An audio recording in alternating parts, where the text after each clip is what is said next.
Et avec nous pour parler de la situation en Côte d'Ivoire, Antoine Glaser. Antoine Glaser, bonjour. Bonjour. Vous êtes ancien chef directeur de la revue La Lettre du Continent, je vais y arriver, spécialiste de l'Afrique donc. Est-ce que c'est la fin de Laurent Gbagbo ou faut-il rester plus mesuré ? Je pense que c'est la fin de Laurent Gbagbo. On voit bien que la situation a totalement basculé en fait en quasiment 48 heures.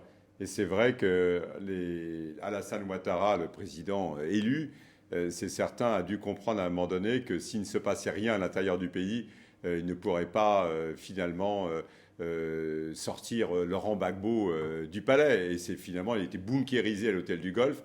Et c'est vrai qu'il y a eu des préparatifs. C'est-à-dire quand tout le monde était en train de regarder ce qui se passait en Libye, on a vu qu'il devait se passer des préparatifs discrets en Côte d'Ivoire. C'est ça, la situation était bloquée depuis les élections. Comment expliquer l'accélération soudaine des événements ?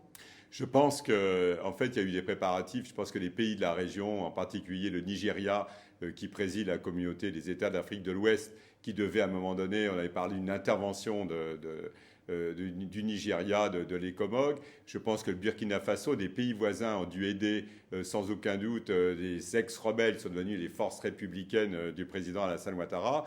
Et c'est vrai que ces préparatifs, on a trouvé ces ex-rebelles souvent qui étaient un peu en bisbille, qui se querellaient brusquement. Ces types sont hyper armés, totalement comme à la parade. Ils descendent de Douékoué à Bondoukou, ils encerclent Abidjan. On voit bien que tout ça a été préparé depuis des semaines. Les types ont été armés. Et ces gens qui souvent étaient plutôt discordants et autres, tout ça, on sent quand même, il y a le fameux commando invisible à Niamey et à Bobo dans les quartiers d'Abidjan, il y a forcément une main invisible, et la main invisible, c'est cette fameuse communauté internationale. Résolution sur résolution aux Nations Unies pour condamner les forces de Laurent Gbagbo et les empêcher de tirer à l'arme lourde dans Abidjan. Tout ça est très orchestré. Et alors, quel scénario est possible maintenant pour Laurent Gbagbo ? Le problème n'est plus le scénario de Laurent Gbagbo, le problème, ça va être à mon avis beaucoup plus celui d'Alassane Ouattara, c'est-à-dire comment ce pays peut retrouver la paix, un pays coupé en deux depuis plus de 10 ans. Et c'est vrai que pour Laurent Gbagbo a toujours été un combattant, c'est quand même le seul opposant ivoirien qui a résisté au président Houphouët-Boigny. C'est l'homme qui disait non à la France. Rappelez-vous le sommet de Kléber et de Marcoussis. Donc je veux dire, il reste un combattant. C'était le seul. Ça reste un combattant. En même temps, est-ce qu'il va mourir en martyr, comme il l'a dit à un certain nombre d'Africains qui étaient venus le voir dans son palais à Abidjan? Est-ce qu'il va accepter d'aller en exil en Afrique du Sud? Puis je veux dire, vous savez, dans toutes les résolutions, il est cité avec sa femme pour être passé devant la Cour pénale internationale. Ouais. Et alors, est-ce qu'il a encore les moyens de lancer une guerre civile ?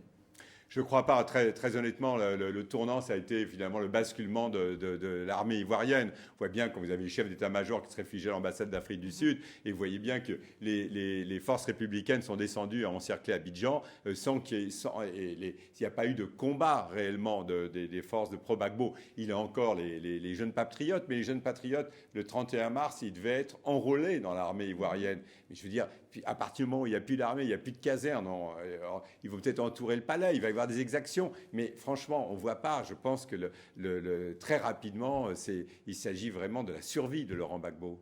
Et alors, le camp Gbagbo a quand même attisé les haines pendant ces quelques mois. Il a stigmatisé les étrangers, toujours cette notion d'ivoirité. Il a stigmatisé aussi les différences ethniques et religieuses.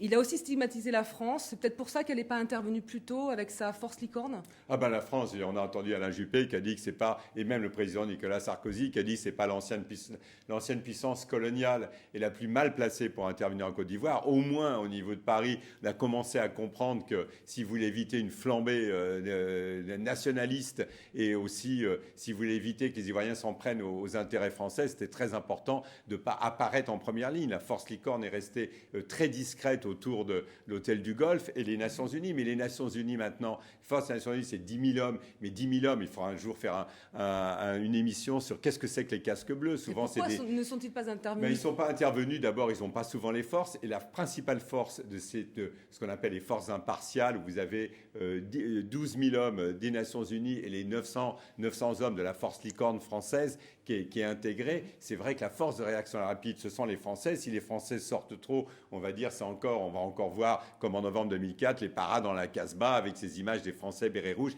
aller expliquer à un Ivoirien que le béret rouge est en fait sous mandat des Nations Unies, c'est un béret bleu.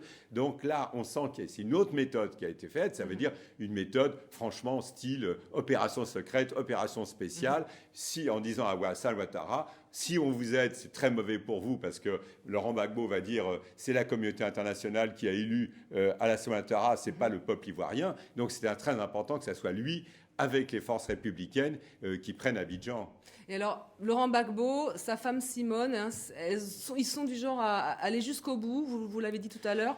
Oui, c'est-à-dire, c'est vrai qu'ils sont dans une sorte de politico-mystique. Ou est-ce qu'on va les aider à sortir de là Ils sont persuadés qu'ils sont là quasiment de droit divin et ils sont rentrés dans un processus qui est totalement irrationnel. Donc c'est vrai que c'est assez difficile. Ils avaient fait jurer à tous les officiers supérieurs au moment dans des messes et des messes mystiques en disant jurer fidélité au couple présidentiel. Donc on est dans un processus, ça va être très difficile de se sortir de ça. Mais en fait, si Alassane Ouattara va avoir beaucoup de difficultés finalement à réconcilier les Ivoiriens. Et alors là, on craint un petit peu quand même pour les Abidjan, pour les populations à Abidjan, pour les Français à Abidjan.